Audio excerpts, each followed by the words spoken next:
Show में एक बार फिर खुशामदीद। जब भी पाकिस्तान की पॉलिटिक्स की बात होती है तो अमेरिका के किरदार की अहमियत इसलिए भी बढ़ जाती है कि पाकिस्तान में जो रजीम चेंज हुआ, अकॉर्डिंग टू बानी पीटीआई तहरीक अदम एतमाद के नतीजे में उन्होंने पहले अमेरिका को ब्लेम करना शुरू किया और अब लोग इस साल जो अमेरिकी सदारती इंतखाब है उसको बड़े कीनली देख रहे हैं। क्वेश्चन जो आया है वो भी उसी से मुतालिक है। मैं चाहूँगी उन्हीं की ज़ुबानी सुने जी। अगर फॉर्मर प्रेसिडेंट ट्रंप अगर इलेक्शन जीत जाते हैं तो इसका पाकिस्तानी पॉलिटिक्स पे क्या असर होगा, गिवन दैट कि वो अपनी प्राइमरी स्पीचेस में इमरान खान की बड़ी तारीफ कर रहे हैं। बोरिस जॉनसन के अलावा वो भी ट्रंप भी तो फैन ही है। हाँ, नहीं, फैन वैन कोई नहीं होता। अच्छा, ये स्टेट इंटरेस्ट में कोई फैन नहीं होता। मैं आपको बताऊं कि डोनाल्ड ट्रंप जो है ना, वो उसका इंटरेस्ट पाकिस्तान में बहुत कम है। वो पहले भी ये कहता रहा है कि हमने इतने पैसे दे दिए, हमारा काम नहीं किया, ये नहीं किया, वो नहीं किया। और उसकी प्रेशर यही होता है कि हिंदुस्तान के साथ मिलो और ख़त्म करो ये लड़ाई झगड़े। ठीक। और क्योंकि America is firmly committed to India. अच्छा। और Donald Trump is also against foreign wars. वो अपनी इस्टेब्लिशमेंट के ख़िलाफ़ हैं। तो इस और पाकिस्तान की इस्टेब्लिशमेंट और अमेरिकन इस्टेब्लिशमेंट बड़े क्लोज रहे हैं। तो इसलिए मैं नहीं समझता कि हमें कोई फ़ायदा होगा फ्रॉम ट्रंप। अलबत्ता जो इमिग्रेशन लॉज हैं इस किस्म की चीज़ें और टाइट कर देंगे तो हमारी जो एक्सपोर्ट ऑफ ब्रेन है, ब्रेन पावर या मैन पावर जो है उसको असर पड़ेगा। इमिग्रेशन वगैरह। और आपने देखा था जब ये आया था तो उसके बाद डेढ़ साल लगता था एक वीज़ा लेने के लिए। यस। और कुछ कंट्रीज़ को तो उन्होंने बैन भी कर दिया जिसके बाद सुप्रीम कोर्ट गया था मामला। तो इसलिए मैं समझता हूँ कि डोनाल्ड ट्रंप जो है वो जनरली स्पीकिंग पाकिस्तान के कोई ख़ास हक में नहीं होगा। अच्छा। मगर ये कोई नई बात नहीं है, बाइडन भी तो खास हक में नहीं है। हाँ, लेकिन रिपब्लिकन्स और डेमोक्रेट्स की policies towards Pakistani establishment difference तो है ना। वो था, अब नहीं है। अब नहीं है आफ्टर अफगानिस्तान का मामला तय पाने के बाद। हाँ, बिकॉज अफगानिस्तान में बोथ है डेमोक्रेट्स एंड रिपब्लिकन्स फील कि बड़ी बिट्रेयल हुई है अमेरिका की बाय द पाकिस्तानी एस्टेब्लिशमेंट। इनको कोर्ट कहते हैं हमें तो सैर के लिए ले गए थे, $20 अरब ले लिए और हमें बेइज्जती करके निकलवा दिया वहाँ से। और खान साहब ने यही कहा था ना कि स्लेवरी से फ्रीडम हो गया। तो वो भूलते नहीं है ऐसी बातें। अच्छा। तो उनका पाकिस्तान में बहुत थोड़ा इंटरेस्ट है और ज़्यादा इंटरेस्ट नहीं है। अच्छा। तो वो पाकिस्तान के साथ वो जो नेगोशिएशंस भी करते हैं या करेंगे या वो अब सऊदी अरेबिया और गल्फ स्टेट्स के ज़रिए करते हैं। अच्छा। डायरेक्ट इतना नहीं करते वो। हाँ। अब ये जो खान साहब ने जो किया है ये काम साइफर वाला, उसके बाद तो वो और भी मुतात हो गए होंगे। अच्छा। हाँ, तो इसलिए मेरा ख्याल है कि Donald Trump will not be good for Pakistan but will not be bad for Pakistan either. तो फोन पे वो उनकी जो इमिग्रेशन पॉलिसीज हैं they are not going to be good for any third world country. Phone पे तो राब्ता कर लेंगे ना, जैसे जो बाइडन ने तो कॉल करना पसंद नहीं किया था या राब्ता एस्टैब्लिश करना पसंद नहीं किया था। नहीं, लेकिन ये देखिए तो ना, आप उस डोनाल्ड ट्रंप आएंगे तो खान साहब तो कहीं भी नहीं होंगे ना। अच्छा। हाँ।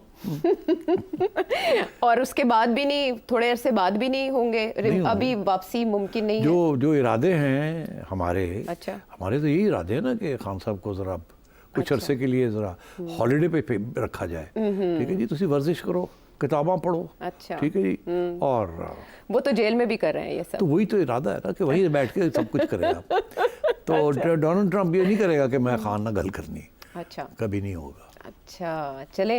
एक रिहाई पाकिस्तान में मुमकिन नहीं हो। एक विजिट हुआ अमेरिका का और उसके बाद वो रिहाई हुई, तो इसीलिए हम सोच रहे थे कि शायद इस क्वेश्चन के तनाजुर में ये बात भी हो सकती है। एनीवेज, एक और सवाल है, वो एक नुकसान के हवाले से है कि पाकिस्तान को कोई नुकसान पहुंचा, किसकी वजह से, सुने। इस तरीके से ये डिक्लाइनेशन में तनज़्ज़ुली हुई है पार्लियामेंट की, सिविलियन सुप्रीमेसी की और सारे इदारों की, ख़ासकर इमरान खान के सियासत में आने की वजह से और उसके इमरान प्रोजेक्ट की वजह से। तो आप क्या समझते हैं कि मुस्तकबिल करीब में ये जो स्पेस हमने गंवाया है सिविलियन से ने, कोई ऐसे चांस हैं कि वो थोड़ा बहुत उसमें से स्पेस वापस ले सकें? सिविल बालादस्ती का सवाल है, बहुत इंपॉर्टेंट सवाल है और बदकिस्मती से जवाब जो है वो इनको पसंद नहीं आएगा। देखिए, जब इस किस्म की स्पेस एक दफ़ा दे दी जाती है ना एक पावरफुल इदारे को, वो वापस नहीं होती। ये हम स्पेस दे रहे हैं काफ़ी अरसे से, ये कोई नई बात नहीं है कि आप दिए। कतरा कतरा हम हर स्टेज पे स्पेस देते रहे। इसीलिए जब देने से हम कतराते थे तो हमारी छुट्टी हो जाती थी। ठीक है। और वो काम अपना जो करना चाहते थे वो कर लेते थे। इसीलिए तो 4 हुकूमतें, 2 दफ़ा बेनज़ीर भुट्टो और 2 दफ़ा नवाज शरीफ साहब की छुट्टी हुई। इनफैक्ट 3 दफ़ा नवाज शरीफ साहब। जी, 3 बार तीन बार। तो इसलिए मैं ये समझता हूँ कि ये स्पेस वापस रिकवर करना बहुत मुश्किल है। मगर बात यह है कि खुशाइन बात यह है कि वी आर स्टिल किसी लूली लंगड़ी डेमोक्रेसी हैं।